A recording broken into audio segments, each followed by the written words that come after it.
I'm pretty like Okay. transparent on my channel too. So like I love that more people are talking about money because I started my channel as a student loan payoff channel at first to just Yeah. document like, hey, I owe six figures from law school. I'm gonna finally start to pay it off. So like I love that type of like, hey, let's get into the dollars and cents. Amazing. I'm so happy to hear that because I thought that lawyers are going to be a little bit more like reserved and like what can we say and what can't we say. So, okay, so let's get started. I'm super excited to chat with you. Being a lawyer is such a sought out profession. How did you get started as a content creator? What made you switch? Yes. So I would say the impetus of me being a lawyer, the blame is on my immigrant parents. So I've been in a legal program since I was 14. So I went to a magnet high school in Miami and my focus was law and criminal justice, which was interesting. So when I went to college, I knew I was going to law school, went to law school, passed the bar on the first try and worked in entertainment and in tech. Year one, I was like, oh, I don't love this.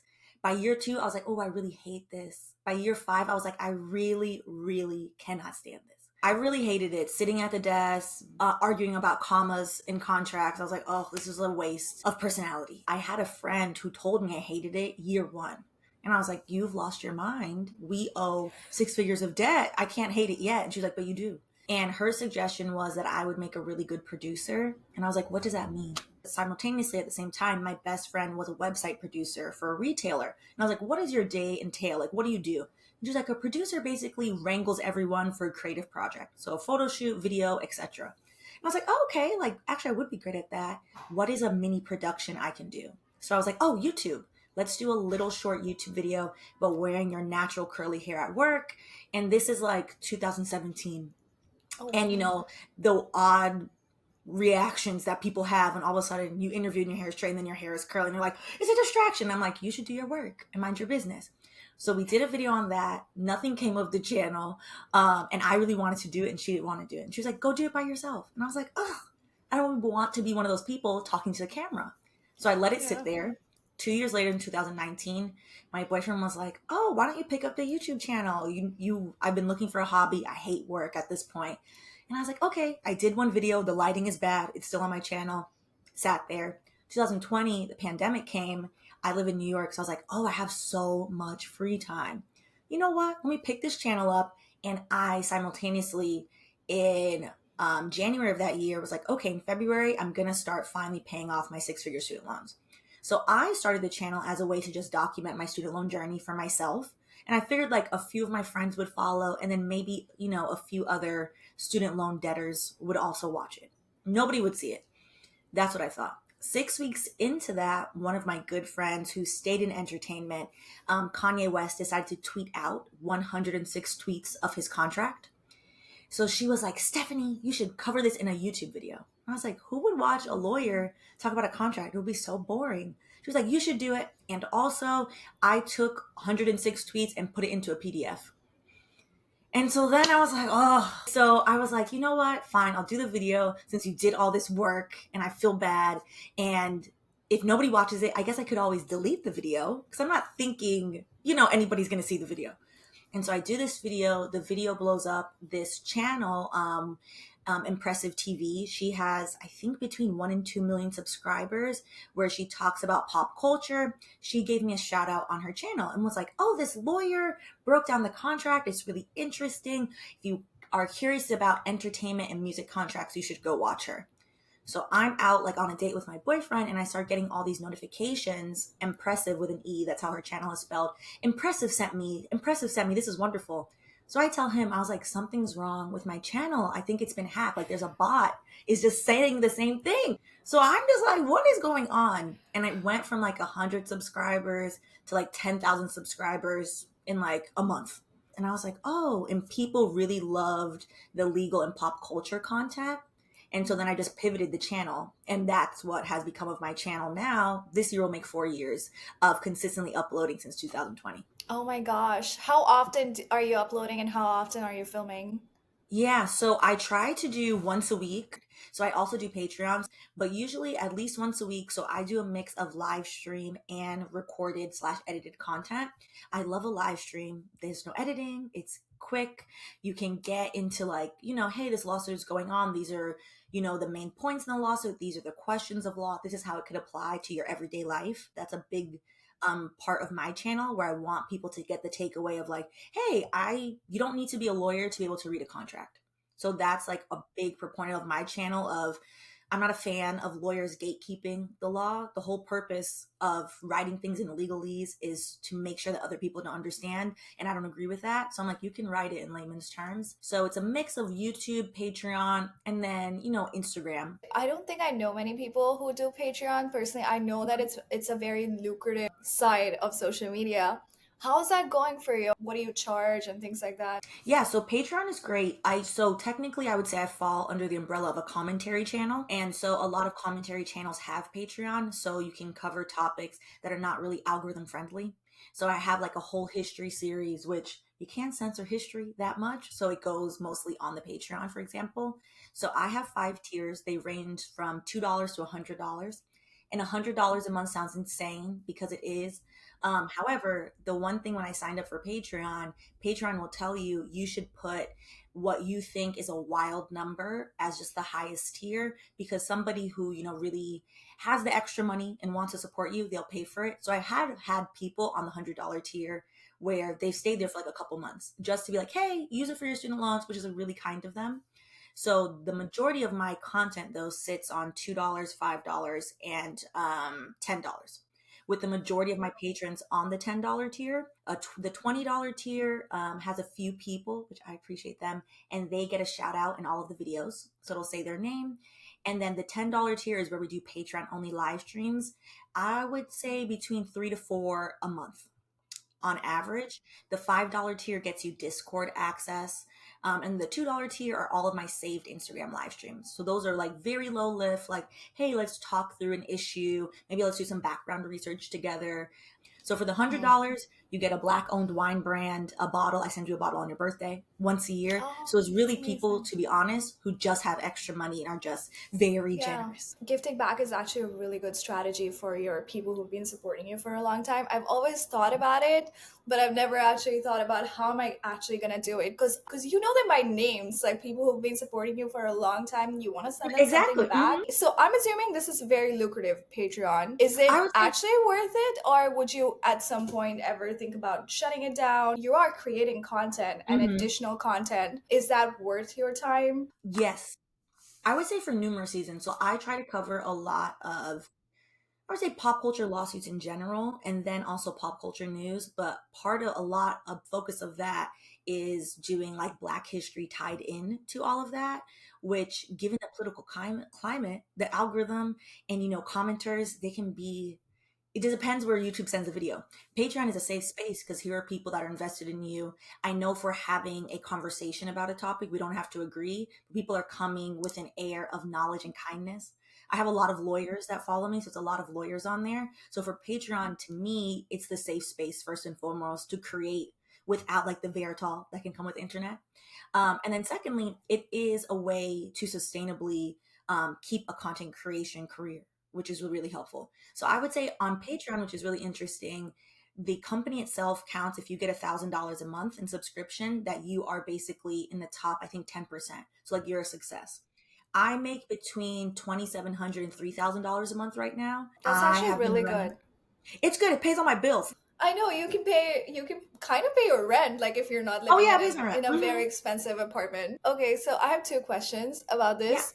One is when you initially start getting the first set of people is incredibly difficult. Then how do you convince people to join your private membership or hmm Patreon when there aren't that many people and Yeah. get that first set of like first 100 people or first, 50 people to be a part of it? Yeah, for me, when I started it, I was very transparent. And my channel was pretty small, but I had saw a few other Black commentary channels, mostly women, being like, hey, my AdSense money is up and down, but I'm making 10, 15K on Patreon. Like they're getting very big checks. And I was like, oh, you know what? That's sustainable. I can still do it. So I pitched my Patreon to my audience as I really want to do deep dive Black history, not just Black history, colonization topics, which the algorithm is not going to approve of that. And so if you're interested in history, and my big thing is to do any type of serious topic with a little bit of levity. So there are little jokes in here. You're not going to leave so miserable. And that's how I got the first people to be like, you know what, Stephanie, I'll support you. I'm interested in it. I think I started last year with like maybe $1,100 a month on Patreon. So I've grown it a That's still lot. pretty good. And I think my Patreon's like 2 years old now. Mm, And how I've gotten more people to join is anything that I know I have to censor myself to appease the algorithm, I will automatically put it on Patreon.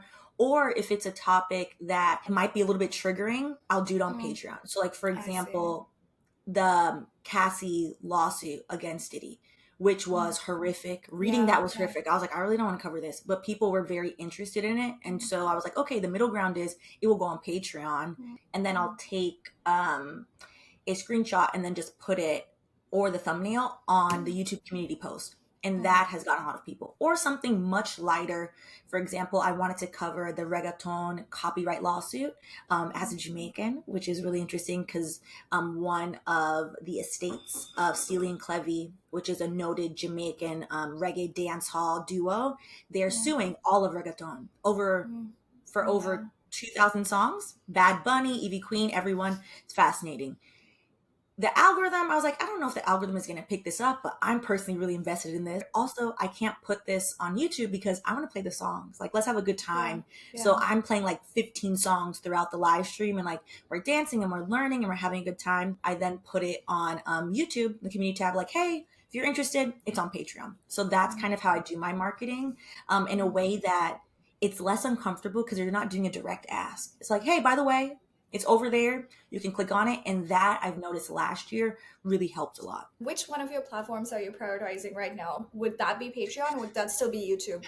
Because that's your So main like funnel. I let YouTube go to the background in December. I was like, I'm tired. So I focused heavily on Patreon. And this year in January, I'm trying to get back to doing both.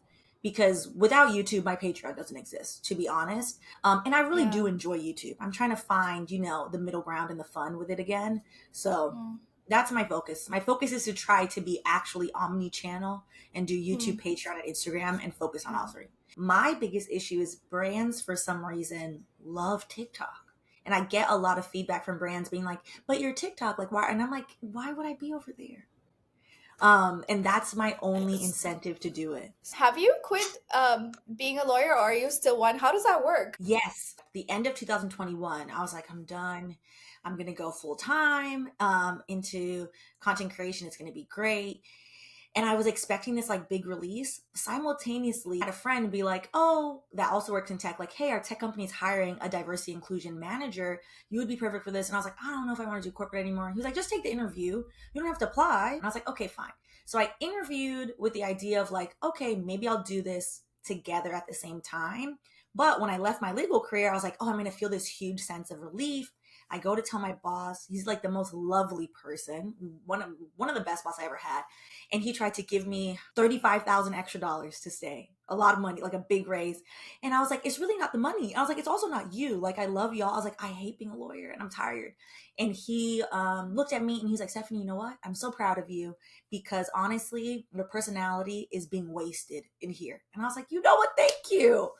And we still keep in touch. And I went about my business. So simultaneously, I was like my best, boldest, like, hey, this is the type of person I am. Don't hire me for this DEI role unless you want someone to shake everything. And they're like, yeah, we want to do it. That job lasted 6 months and then I got fired. And it was hilarious to me because I was like, wow, I've survived being a corporate lawyer all these years and this great employee. And now I finally am like on the edge of like, you know what, I could work for myself. I could do content creation. And people always say like, oh, I didn't care. I wanted to quit anyway. I had the receipts the day I got fired from being the diversity inclusion manager of me telling my best friend like, oh, I have my quitting clothes on. I'm going to quit. And as I went to be like, yeah, they're like, yes, by the way, we're letting you go. I was like, oh, wonderful. So I'm in the meeting like giggling. It's kind of like a weird manifestation thing where you kind of want something and you get it and you're like, what? I wasn't expecting it like right It now. was hilarious. And from that lesson I learned, and I tell people from a legal standpoint, it's always better to get fired than to quit. You have more legal rights. You I get, agree. potentially a little more monies when you get the boot. And so I just smiled in the meeting and was like, oh, love this for me. Love this for me. Yeah. You get a lot more legal protections. You potentially Yeah. can get severance depending on the situation. Most likely, you will likely get severance. You can collect unemployment. You can set yourself up a little bit better. And so, on the legal end, because I was let go in New York, as long as you are let go for any reason other than committing a crime. So, if you punch your boss, you have committed a crime. So, you're not going to get Yeah. unemployment. Any other reason, you get unemployment as well because it's insurance. They've been paying insurance on you this whole time. So then I started full-time content creation in summer of 2022.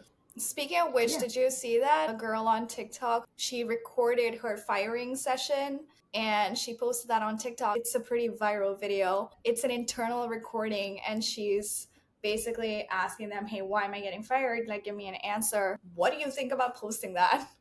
So I think two things. One, you have to know if you are in a state that allows one consent for recording. So some states you have to have consent to record somebody. If you don't, you have violated the law.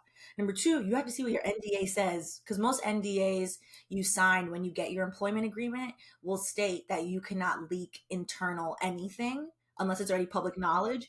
And so you have to do the cost benefit analysis of, is this company going to sue me? Because if they sue me, they have all this money versus you just got fired. Like, what money do you have? But also, some companies are very much on the side of PR. So they will be mortified about the PR hit. So if you know that the company is not going to sue you, it's the same as the Kanye contract. When he tweeted But out do, 106 pages of his contract, in the contract, it literally said that he was not allowed to share the contents of the contract. He clearly was like, I have all this money. What are you going to do? if you can be crushed, like, maybe don't do it.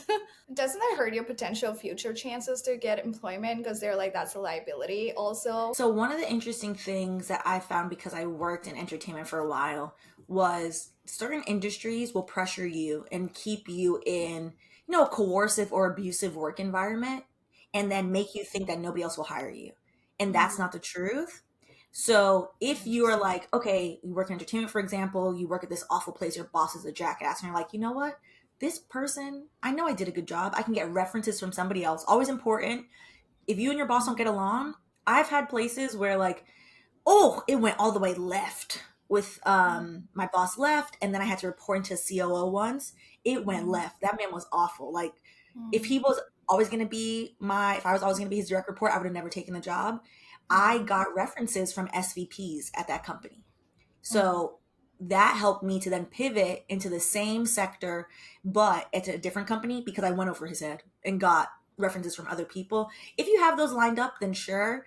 But to your point, companies do poke around, but I don't think that's a reason to not share your experience at a company because companies, particularly, they exploit their workers because they keep the workers silent. Very So good I point. think you can share the information, such as sharing your salary, for example. I think is a good example where some people are told by their company, you're not allowed to share your salary. It's against our policy. That's illegal. It's illegal to tell an employee they can't share their salary. So things of that nature, I think it's always worth sharing. I think That's a weighing good out like how you're angry in the moment versus what are my ramifications next week and next month. Yeah, yeah, true, true. That's such a good point. So I wanted to ask you if you're doing this full time now after you got laid off. Yeah. Do you ever plan on going back? No, hopefully not, unless I get forced into it. I'm allergic. So yeah, I've been doing it full time now. In July, it'll be 2 years of this year, full time. It's a roller coaster. I always try to tell people because some people, to sell a course, they're also selling a lifestyle and a little bit of a lie, a little bit of a fib. Content creation is great if that's what you fully want to do, but it's not some land of daisies and roses. Like working for yourself is a grind. You're HR, you're finance, you're legal, you're the talent, you're the producer, you're everything. And that's a lot. Do you have any tips for, let's say somebody is just starting out? What are some of the things that you've learned about growing a channel? I mean, a community in general? Yeah, I would say if you pick something that you already were passionate about. So for me, I was like, I got to pay off these miserable student loans. Like, let's make this fun. It meant something to me. That didn't grow the channel.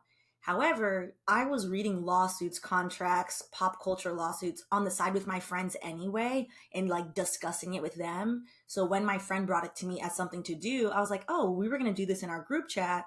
I'm very interested in this. I don't know if anybody else wants to watch it. So I think as long as you have a niche, you let a niche find you that people like and you like, that's a win-win.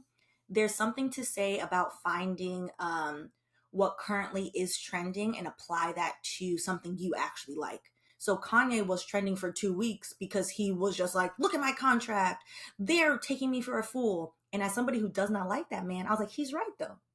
I was like, let's look at his contract. He is getting taken for a fool. They want that man to be on the street. Let's talk about it. And I think that helped too because the timeliness, the algorithm then pushed me. One of the things I learned in doing that process was YouTube is owned by Google, which I knew, but that also means if your video does well on YouTube, it comes up in search on Google. So once you typed in for a whole year after this happened, Kanye contract, my video came up as the first thing. And I did a part two, and it was the second thing. And so I was like, oh, wow, the SEO is built in. So that helps a lot. That's a very, very good point. We all forget that. During your entire last 2 years being a full time creator, what are some of the challenges that you had to deal with?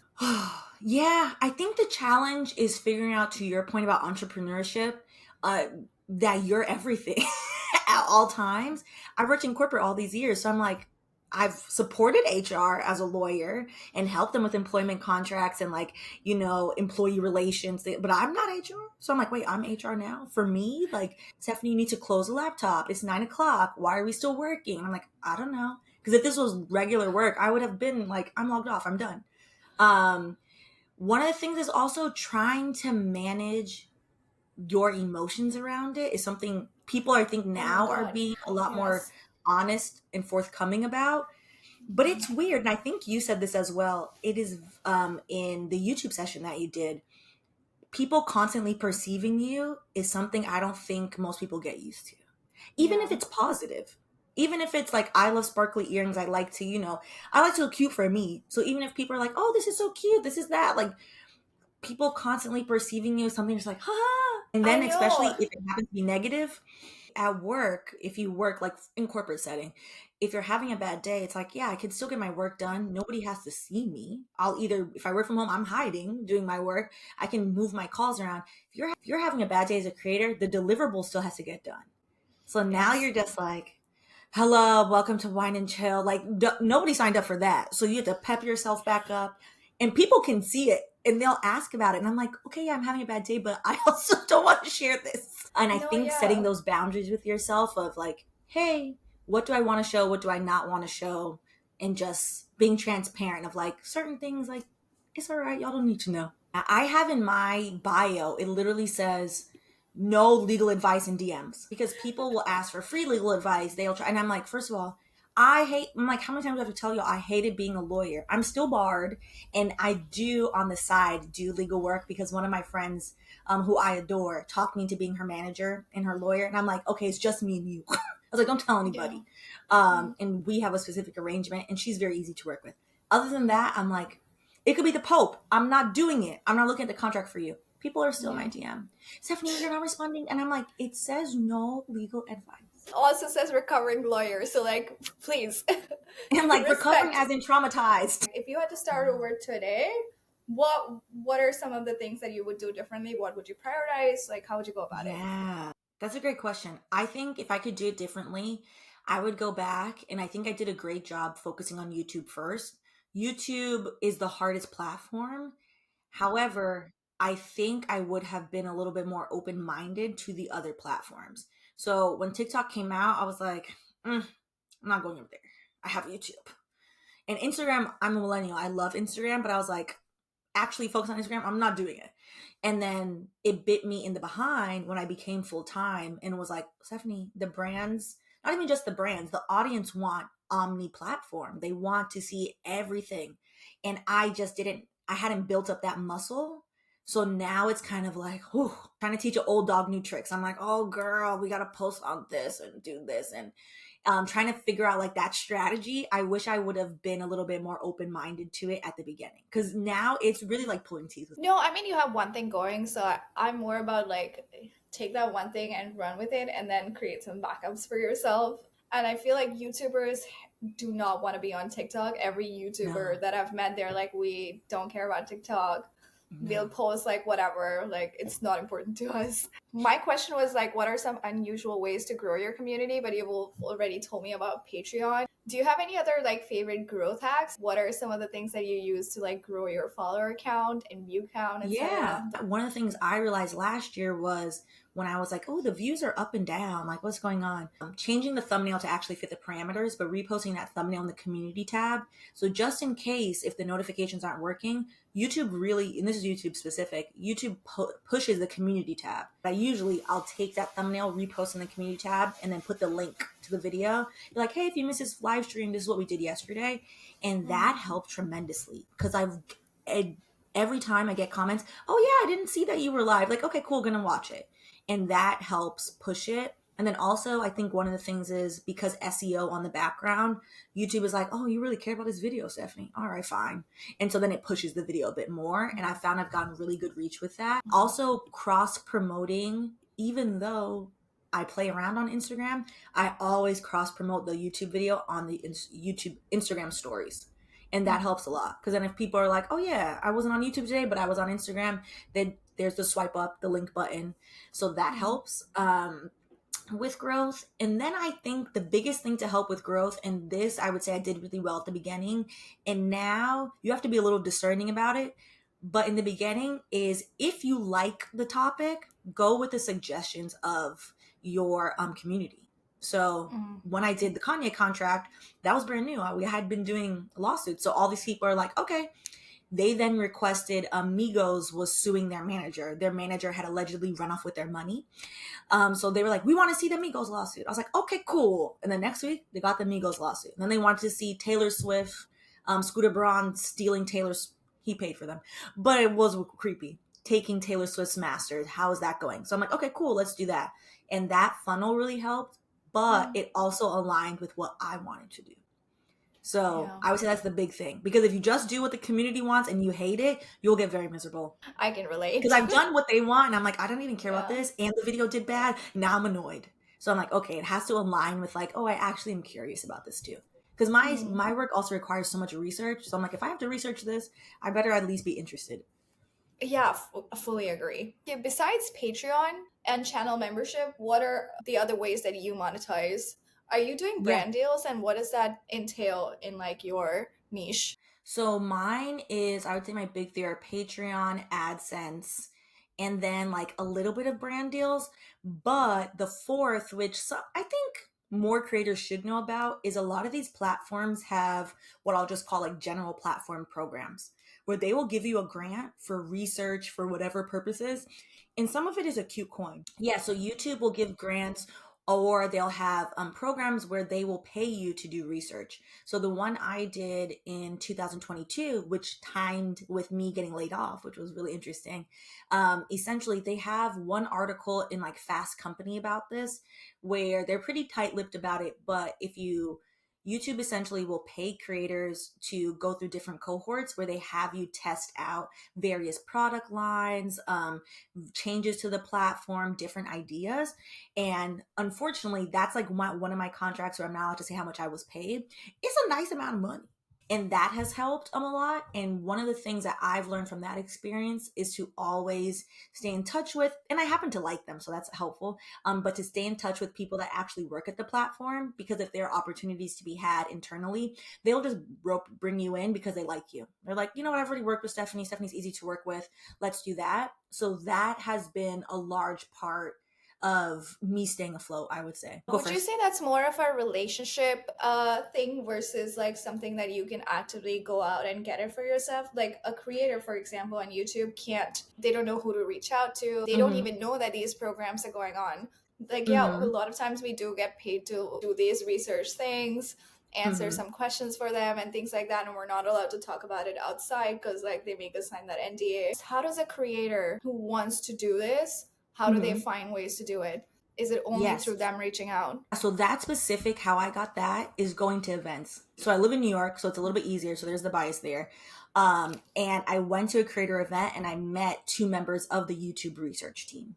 And so that was like in October. In January that was in 2021. So in 2022, in January, when I still worked in corporate, I was like, you know what? I should reach out to these people and just say hi. That was when my channel was so tiny. And I was like, hey, it was like lovely meeting you last year. Just wanted to say hi, like, and catch up. And they were like, oh yeah, by the way, we have this program. You know what? Do you want to put your name in the hat and we can see if we can interview for it? And I was like, oh, great. And I always tell specifically that the woman I met, I'm like, without you, this would have been a very different reality on my end. So YouTube, I've noticed this year, Creator Events is throwing events across the US. So I've seen they have events in Jersey, events upstate New York. So they're not just in the big cities. Going to the events and finding, they always have a different lanyard on the actual YouTube employee, finding the YouTube employee, asking them what they do, what department they work in, saying hi, setting up time with them via Google Meet later on to just chat, let them get to know you, you get to know them. I would say is like the best way, because if not, the other way they're pulling people is through your partnership manager. And I didn't have a partnership manager until this year. YouTube is a corporation, of course. So if you're coming from a traditional job, to treat YouTube like your traditional job, which is at the traditional Yeah. job, you have to network, you have to do all these things. So doing that at YouTube, you get the same amount of opportunities, or actually you get way more opportunities when you're just like, okay, cool. And also it helps if, you go and you're like engaged and interactive. Like there's no point in going to the event and then only like taking pictures for your content. Like you have to go and talk to people. I know so many people just go there and they're like, oh no, we are too afraid to talk to anyone. I'm like, don't be afraid. They want to talk to you. Yeah, they want to talk. It's also like a lot of fun, I've noticed, with YouTube employees, because they don't usually, depending on what team they are, they might not have direct access to creators. So you talking to them also helps them sometimes with their internal projects, because unless they're a creator, it's a black box. Yeah, true, true. I fully understand. Okay, so about brand deals and other partnerships, can you tell us about one of your highest paid brand deals and what was that like? And in general, like what's brand deal side been like? Yeah. So brand deal side for me, I would say is a little slow. And it's slow because I like what is deemed a controversial educational topic. So it's a little bit my fault. But because my channel is called Wine and Chill, I'm usually drinking wine while I try to add some levity to a serious topic. I've had some Yeah. wine deals. When I was at 40,000 subscribers, I was getting $2,500 for 30-second integration on YouTube, Not which is bad. great. I was like, well, I have to make the video anyway, 30 seconds. I always put in there that they are not allowed to do review of my actual video. They only get to review their 30 seconds where I'm talking about the brand. So that helps. I would say my largest deal is I've worked with a nonprofit to basically include like fact checking and accurate information about various things that are going on. And that annual deal is like 12,250 for like 10 very short integrations, which is a lot less than what I would charge a corporation. Because they're a nonprofit, I'm like, okay, fine, I could charge less. It's a little Yeah. bit, it's pretty easy. Like they're easy to work with, so I don't mind. Yeah, yeah, that makes total sense. Yeah. So now I want to talk about questions that most creators have about contracts. Sorry for making you lawyer up again. Most creators, including myself, find it very intimidating to Mhm. either talk to a lawyer, get a lawyer. Are we just being fear mongered into getting a lawyer? Is that even necessary? This is one of my favorite topics slash questions, and I've covered it on my channel a few times, because my biggest thing is you don't need a law degree to be able to understand the basics of a contract. Like even your lease, you should be able to go to your landlord and be like, I don't agree with this. I don't want that. Like, let's talk about it. So I don't think it is necessary in the beginning for everyone to get a lawyer, to be honest, particularly because brand deals are very simple.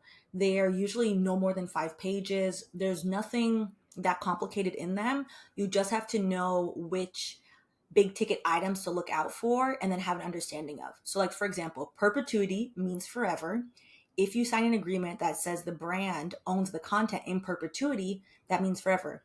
There are very few circumstances that you'd want to do that. What I always tell people is, did they give you forever money? And if the answer is no, then strike it out and be like, no, you can, I'll license this to you for 1 year, 2 years, 3 years, maybe. Perpetuity should mean like you're okay with them having it, putting it somewhere, and you're like, I don't feel taken advantage of, and I got all my money's worth. The second Mm. thing is the statement of work is your deliverables. So the statement of work should be as specific to where you know with a certainty, okay, my deliverables say I have to do a 30-second integration. I have to wear pink. I have to show the brand. I have to do this. You don't want it to be vague at all. You want to know that if the brand is like, no, I didn't like that, you can pull it up and be like, well, you told me to do 3 things. I did them. It says you got one revision. I'm not doing this. Give me my money. So I don't think it's necessary in the beginning to have a lawyer. I think a lawyer can be helpful maybe if you are negotiating much more complicated deals. So if you wanted, for example, if you were like a filmmaker on social media and you now want to enter into a contract with Hulu or with Netflix to license out your documentary, I think a lawyer could be helpful then. And then when you get the lawyer, telling the lawyer like, hey, what is the flat fee? I don't want to pay you hourly because I don't know if you're going to sit here and be like, yeah, I worked 5 hours on this and just run my tab up. Is this $1,000? Is this $2,000? What is the flat fee? I'm going to make 100K. So I'm comfortable paying you 4K. Like this is what it is. And then sign that agreement. I think then it can be helpful. Most brand deals though don't require that level of understanding, to be honest. That is so relaxing to hear because, like, anywhere you go, any video you watch, like, oh, get a lawyer, get a lawyer. And it's like, well, so far, I don't think I've actually needed one, but you know. Mm-mm. A good lawyer is also a good negotiator. So if you are somebody who's like, okay, talking about money makes me viscerally uncomfortable and you don't want to go back and forth, then maybe a lawyer could help you. Lawyers love to argue. We love to argue. So if you have a lawyer that comes in and they're like, you know what, you're only getting $2,000. You have 100,000 subscribers. You should be getting 10 grand. And you're like, oh, but I've had the client for a year. I've only ever charged him this. They're my friend. I'm uncomfortable. The lawyer might be worth it to just reset a standard with an existing client. Then a lawyer is really good for that because the lawyer can come in and be the bad person and be like, well, you know what? She didn't know. And I'm telling you now, this is her new rate. The rate is $10,000.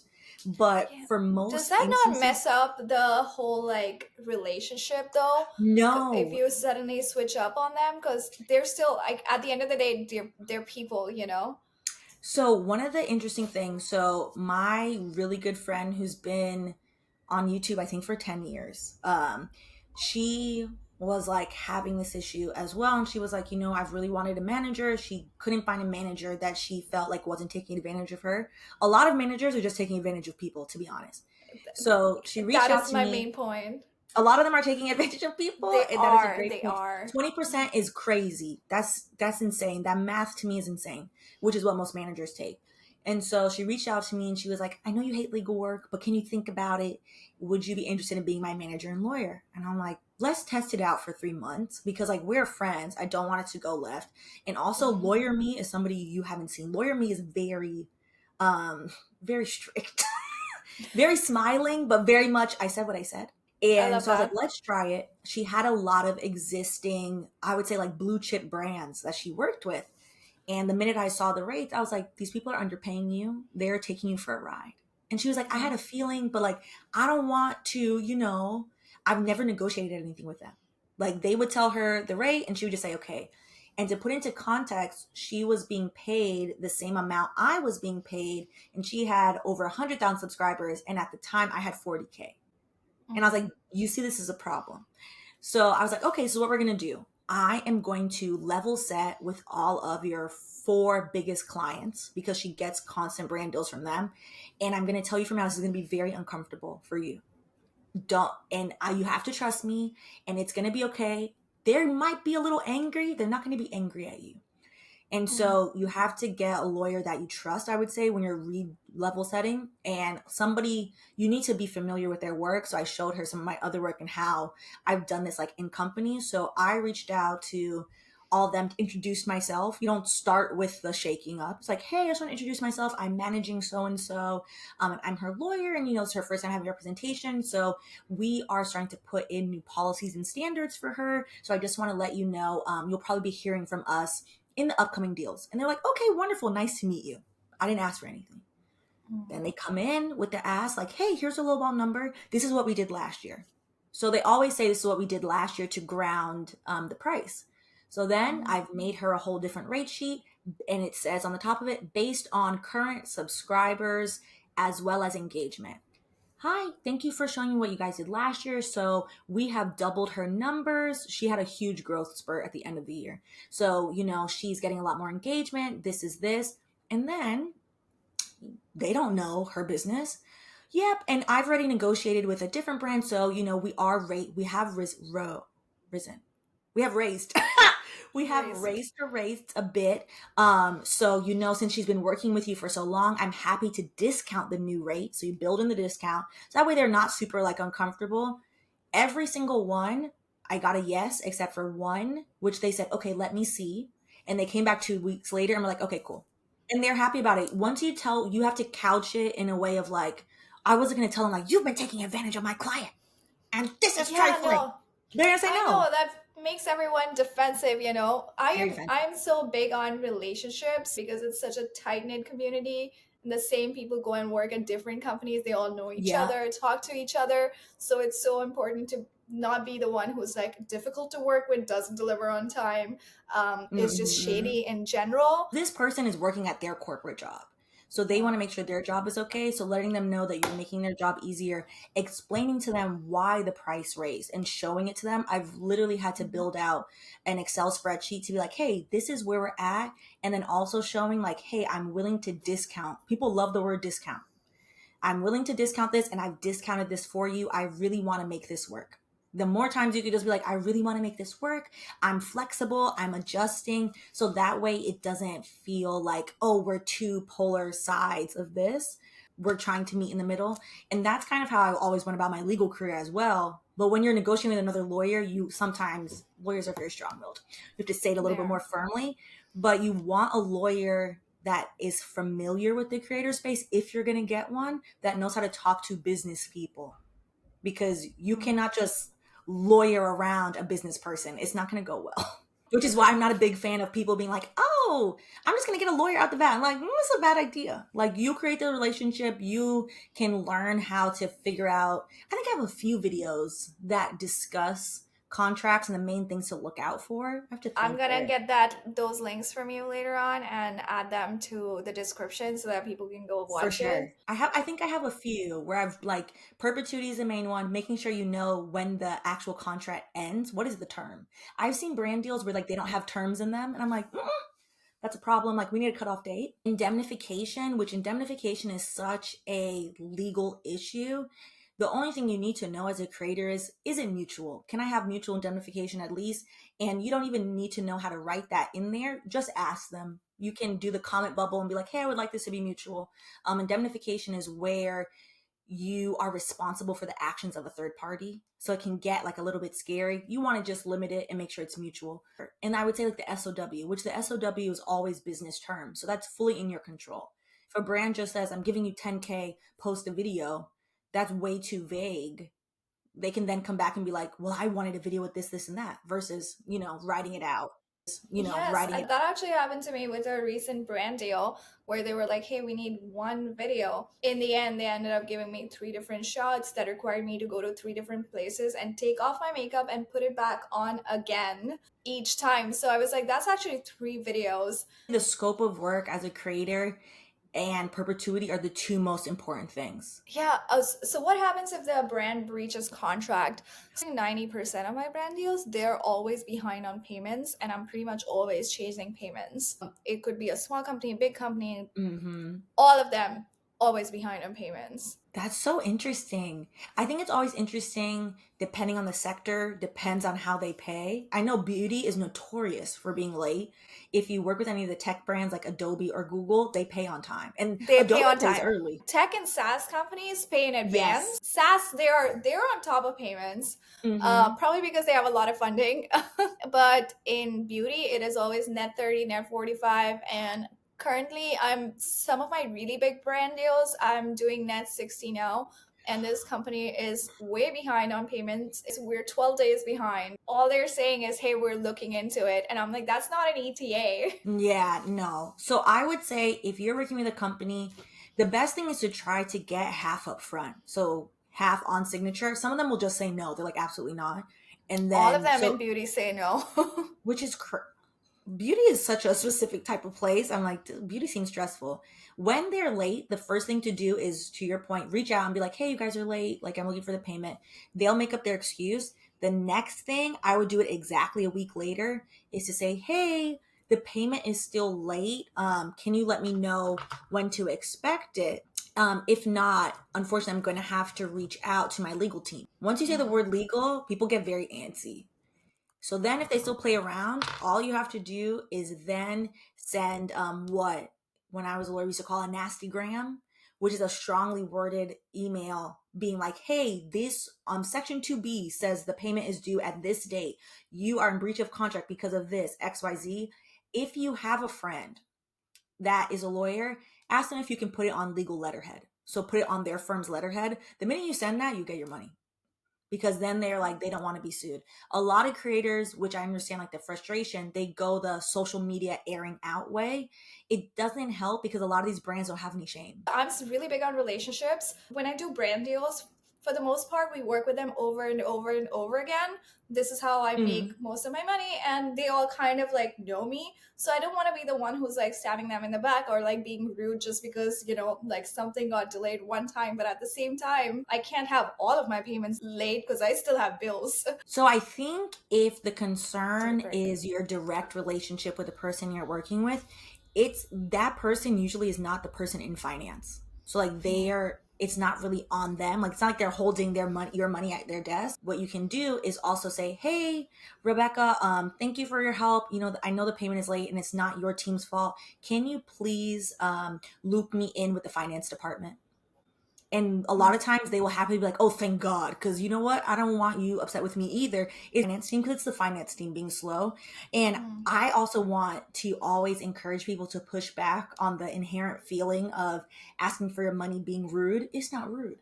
You signed a contract. You didn't do them a favor. You did a service and you performed the service, and they need to uphold the contract and give you your money.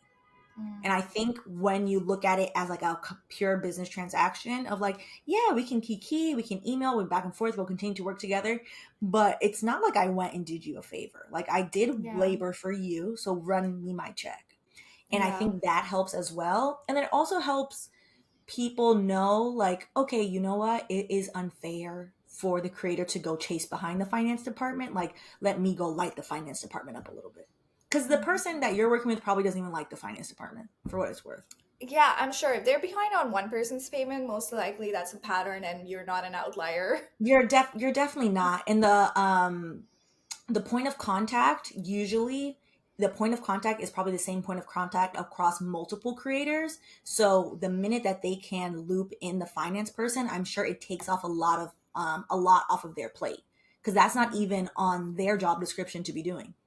Yeah, that's true. That's true. What would you say? Let's say a company licenses your content for a very, very low cost because you didn't know what you were doing. Years later, they're still using that video in their advertising. You know for a fact it is sold like millions and millions of dollars of product. Of course, you were very, very underpaid, but they're still using your content and likeness in their advertising.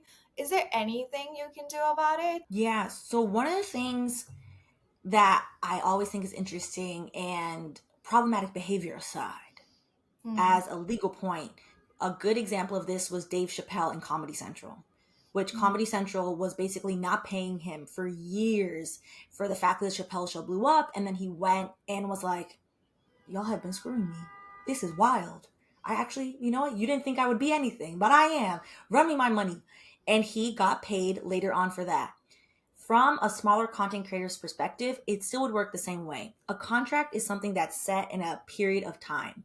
Just because it's expired or you signed away your rights to something doesn't mean you can't ask years later to be like, hey, you know what? A water bottle company? I was like, what is in this room? You know, a water bottle company, shouldn't have signed away my whole likeness to you for $10. I was really broke. I wanted to eat lunch. Can we make an amendment to the contract? They might say no, but you don't lose anything by asking. And also, it looks really bad on them for you to then go on the internet and be like, you know what? It was on me. I was really hungry. I wanted lunch. And I sold my likeness for $10. My face has been in Times Square now for 3 years. And I reached out to their legal department and was like, hey, I was wrong. Can we amend this? And they said no.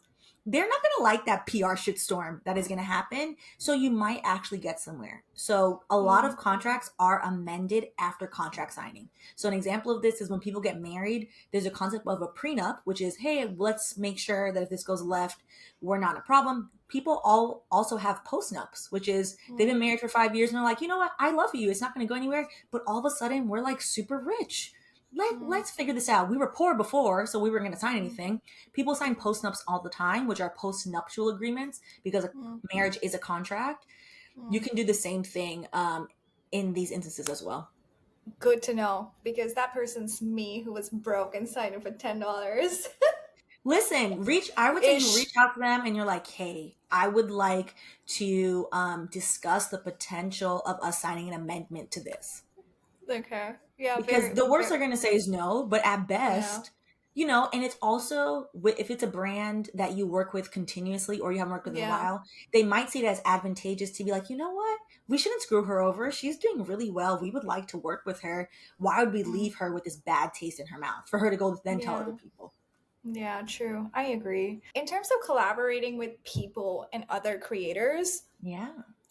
I've seen some creators say sign a release form.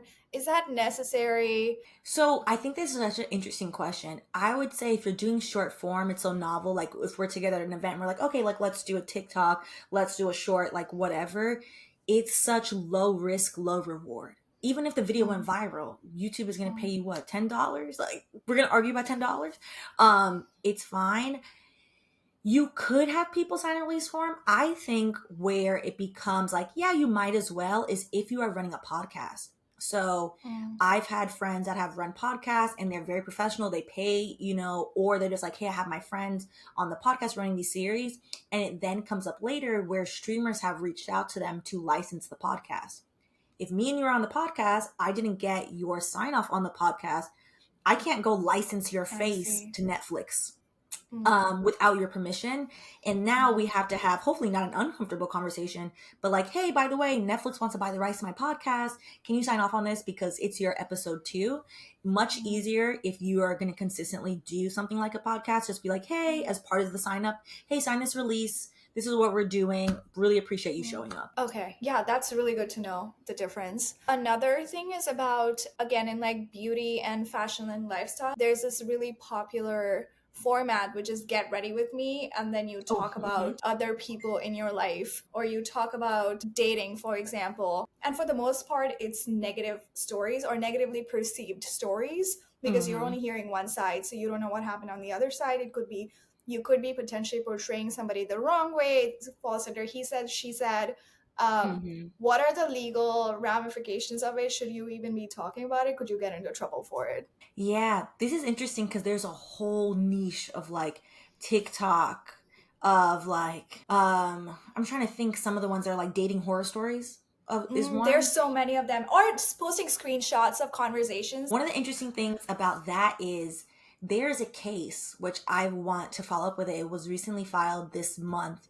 I believe it's in Illinois, where they have those Facebook groups where they. I was gonna bring this up as my next question, but you brought it up. My friends again, like for fun, I'm super interested in all this. As somebody who's like, I hated being a lawyer. I love the law. I just didn't want to do any paperwork. And so my friend sent it to me and we were chatting about it. I was like, oh, like I need to find the actual complaint to go through this. I'm like, this is fascinating. Where those Facebook groups that are like, hey, beware of Bob that lives on 42nd Street because Bob are we dating is the same guy? And also Bob is cheap and blah, blah, blah, blah, and whatever. And the young man sued because people were like, he's very creepy. He's doing all these things. And one of his claims is defamation. Now, and the absolute defense of defamation is the truth. So if you have screenshots and you're like, yo, Bob is actually an ass. Look at the screenshot. Like, Bob is trying to take pictures up my skirt. Like, look at the screenshot. They're not going to win on that. One of the interesting things, though, about that case is they're bringing up a novel legal question. So a new legal question of, is that a violation of privacy? And in the Mm, US, we have such loose privacy laws. The answer is it depends. And also, the US is very bad about this, doesn't really enforce privacy laws. So that case is mm, very interesting. In terms of talking about negative experiences online, again, if it's the truth, they can't sue you for defamation. They can. Anyone can pay the filing fee. They're not going to win. It's going to get thrown out. If you are the other thing, though, that's important is to we have now basically like doxing laws, ensuring that you're mm. not doxing people. Saying Bob on 42nd Street, you have doxed Bob. Now everyone Yeah, knows Bob lives on 42nd Street. If I just say yeah. Bob in Midtown, that's fine. Mm, Like mm, millions of people, hundreds of thousands of mm, people live in Midtown. I don't know that it's where Bob lives necessarily. I'm not causing harm. And there, I wish I could remember off the top of my head, one of the other claims in that lawsuit, I believe, is basically akin to like, it's not domestic terrorism, but making terroristic threats, I think, is one of the claims in there. Like, hey, you're causing harm to me because you're making these threats. Very mm, interesting. But that is definitely a case that I want to do a deep dive into because I'm like, this will change the law. But also, this law was not meant to protect people like Bob who are actually trifling people. It's meant to protect mm, people who are just innocently like, I didn't do anything. And this person mm. is stalking and harassing me. Let's say I go on a date and I just don't like this person, and now he's just Mhm. angry and he perceived his own things, and he's going out there posting me on some group that has all of the dudes of New York, and they're like, well, she was terrible to me, she ghosted me, but obviously they're not hearing my side of the story, that he was just really being very, very creepy. And now all of New York thinks that I am this professional ghoster, for example. There has to be some way to protect yourself against that. It's going to be really interesting because this is the first of this type of case to ever like Mm, bring up the question. And one of the interesting things about the law in general that people should always know, the law doesn't have any inherent morality, and the law doesn't mm, just exist. Laws are mm, created because people do something that other people are like, I don't like that. You mm, walking, you spitting gum on the ground, I don't like that because it got on my shoe. So now we have a mm, law that you cannot spit gum mm, on the ground because it's on my shoe. It's not mm, inherently immoral. It's mm, annoying. It's maybe a nuisance.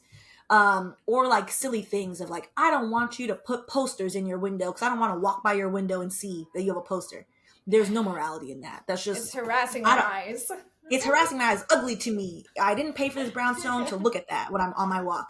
And so Yeah. with this, the legal question is now being posed. So now we're going to see arguments for and against the creation of actual new laws, a new body of law, because we never had any of this. Like social media Mm, and the interconnectedness has brought on a whole level to a whole different sphere of like human experience. This is going to be really mm. fascinating because there, of course, can be very negative consequences of having a group of people know all of your personal information and then just put it all there for other people to see. I know. It was such an interesting group for me to be. I was obviously, it went viral on TikTok. And even though I was in a very long term, happy, healthy relationship, I was like, I just want to see what these girls are all talking about. And a lot of girls in there are actually in relationships, married with children, etc. They're just like reading stuff and getting the tea. All right, I'm actually done with all my questions. I've Oh, asked you too many. wonderful. Wonderful. This was a lot of fun. Thank you for having me.